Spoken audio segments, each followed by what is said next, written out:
Hello students, आज हम start करेंगे फिज़िक्स का chapter number 1 unit and dimensions H C. Verma sir की बुक से। ये बुक का फर्स्ट पेज है जिसमें ज़्यादा कुछ नहीं, बस फिज़िक्स और मैथमेटिक्स का रिलेशन बताया है। अगर आप रीड करना चाहें तो आप रीड कर सकते हैं इसे। मैंने इसकी फ़ोटोज़ डाल दी है जस्ट फॉर जनरल नॉलेज, आप इसे रीड आउट कर सकते हैं, आपके लिए अच्छा होगा। फिर हम आ जाते हैं सेकेंड पेज में जहाँ पर हमारा यूनिट स्टार्ट हो जाता है।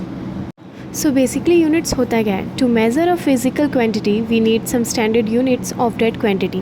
मतलब किसी भी फिज़िकल क्वांटिटी को मेज़र करने के लिए हमें एक स्टैंडर्ड यूनिट की ज़रूरत पड़ती है जिसे हम क्वांटिटी कहते हैं। जैसे मान लो कि एक हाथी है, वो बकरी से भारी है, पर कितना भारी है? इस क्वेश्चन का जवाब हम तभी दे पाएंगे जब तक हमारे पास कोई स्टैंडर्ड यूनिट ना हो।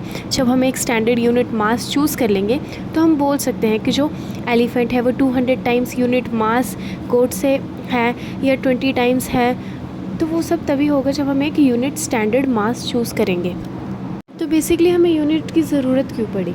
क्योंकि पहले के ज़माने में लोग सब कोई अपना यूनिट बनाते थे। मतलब बहुत डिफ़िकल्ट होता था कम्युनिकेशन को फ्रीली लोगों के बीच में डिस्ट्रीब्यूट करना वर्ल्ड में। तो फिर लोग पहले क्या करते थे, एक हाथ से नापते थे कि एक हाथ हो गया, एक पैर हो गया। तो इन सब चीज़ों से ओवरकम करने के लिए हमने फ़िज़िकल क्वांटिटीज़ बनाई, उन्हें डराइव कराया ताकि वो सभी लोग एक ही चीज़ को फॉलो करें, ना कैलकुलेशन ज़्यादा मुश्किल हो और लोगों के बीच में कम्युनिकेशन भी ईज़िली बैठे। अब क्या हुआ, अब जब यूनिट बनाने बैठे तो बहुत सारी यूनिट्स बनी। क्योंकि बहुत ज़्यादा चीज़ें हैं जिन्हें हम मेज़र करना चाहते हैं। तो इन सब को देखते हुए हमने कुछ गिने चुने बनाए यूनिट्स और बाकी सारे को उनसे डिराइव करवाए, जो कि हमारे पास अब गिन के 7 मेन यूनिट्स हैं और बाकी सारे उनसे डिराइव्स हैं। हमारे जो फंडामेंटल है वो कौन कौन से है? लेंथ के लिए मीटर, मास के लिए किलोग्राम, टाइम के लिए सेकंड, इलेक्ट्रिक करंट के लिए एम्पियर, थर्मोडाइनमिक्स टेम्परेचर के लिए केल्विन, अमाउंट ऑफ सब्सटेंस के लिए मोल एंड ल्यूमिनस इंटेंसिटी के लिए candela. These are some fundamental units. अब इसे आपको लर्न करना पड़ेगा क्योंकि ये सबसे ज़्यादा इंपॉर्टेंट है। और अगर आपको एक बार ये आ जाएगा तो आपको डिराइव करने बाकी भी आ जाएंगे। आप इसे लर्न कर लेंगे। मैं आपको डिराइव करना बहुत ईजिली वे में आपको सिखा दूँगी। अब इन 7 फंडामेंटल यूनिट्स के बाद 2 सप्लीमेंट्री यूनिट्स भी हैं, एक प्लेन एंगल के लिए, एक सॉलिड एंगल के लिए। प्लेन एंगल के लिए है रेडियन और सॉलिड एंगल के लिए स्टेरेडियन। ये सारी चीज़ें इसमें लिखी हुई है, आप इसे चाहे तो रीड आउट कर सकते हैं। मैं आपको मेन प्रीव्यू दे देती हूँ। फिर आते हैं SI प्रीफिक्स, मतलब कि आप रेज़ टू पावर को कैसे लिखते हैं। जैसे हम 10 रेज़ टू पावर 1 लिखते हैं, 10 रेज़ टू पावर 2 लिखते हैं, 3, 4, 5। वैसे ये इतना इंपॉर्टेंट नहीं है, बट समटाइम्स ये थोड़ा बहुत यूज़ हो जाता है, तो आप चाहे तो इसे रीड आउट कर सकते हैं ताकि आपके माइंड में रहे ये।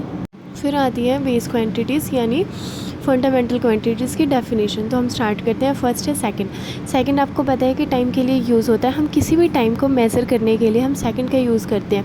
1 मिनट में 60 सेकंड होते हैं, वैसे ये सारी मेजरमेंट्स टाइम की सेकंड्स में होती है। Next one is metre. 1 meter is the length that makes the speed of light in vacuum to be 299792458 when expressed in the unit is meter per second, where the second is defined in terms of calcium frequency। अब ये book की language है, मैं आपको easily language में बताऊँ तो ये बुक की लैंग्वेज है, मैं आपको अपनी लैंग्वेज में बताऊँ तो जो मीटर है उसे हम डिस्टेंस का ऐसा यूनिट मान के चलते हैं। मतलब अगर हमें कोई भी डिस्टेंस को मेज़र करना है तो हम उसे मीटर में लेके चलते हैं। Next one is kilogram. जैसे कोई सामान है, कोई वस्तु है, कोई भी चीज़ है जिसका एक अपना यूनिट मास होता है, हम उसे किलोग्राम में मेज़र करते हैं। जैसे कि इसका ऐसा यूनिट किलोग्राम है। Next one is ampere. जो एलिमेंट्री चार्ज होता है, जो करंट होता है, उसे हम एम्पियर में मेज़र करते हैं। Next one is temperature. जो हमारा टेम्परेचर है वो हाई है, लो है, वो कैसे पता लगता है? उसे हम ज़्यादातर केल्विन में ही मेज़र करते हैं। उसकी और भी कई यूनिट्स होती हैं, बट हम उसे ऐसा यूनिट एज अ केल्विन ही लेके चलते हैं। ये सारा कुछ आपको तब समझ आएगा जब हम क्वेश्चन सॉल्व करना स्टार्ट करेंगे। नेक्स्ट वन इज़ मोल। अब जो मोल होता है वो सब्सटेंस का अमाउंट पता करने के लिए मेज़र करते हैं। जैसे अगर हमने किसी भी सब्सटेंस का अमाउंट मेज़र करना है तो हम उसकी यूनिट एज अ मोल लेके चलते हैं। अब जो मोल है उसे एवोगैड्रो नंबर से भी डिफ़ाइन किया है, जिसकी वैल्यू 6.022 × 10⁻23 है।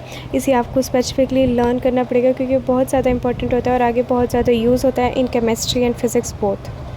Next one is candela. अब जैसे जो लुमिनस इंटेंसिटी होती है, मोनोक्रोमेटिक रेडिएशंस होती है, लाइट होती है, जिसकी अपनी खुद की एक फ्रीक्वेंसी होती है, उसे मेज़र करने के लिए हम यूज़ करते हैं कैंडेला। तो कैंडेला किसकी SI यूनिट है? लुमिनस इंटेंसिटी की। अब हमारे पास बच गया है डायमेंशन और उसके सॉल्व क्वेश्चन, जिसे हम अगली वीडियो में करेंगे। Thank you.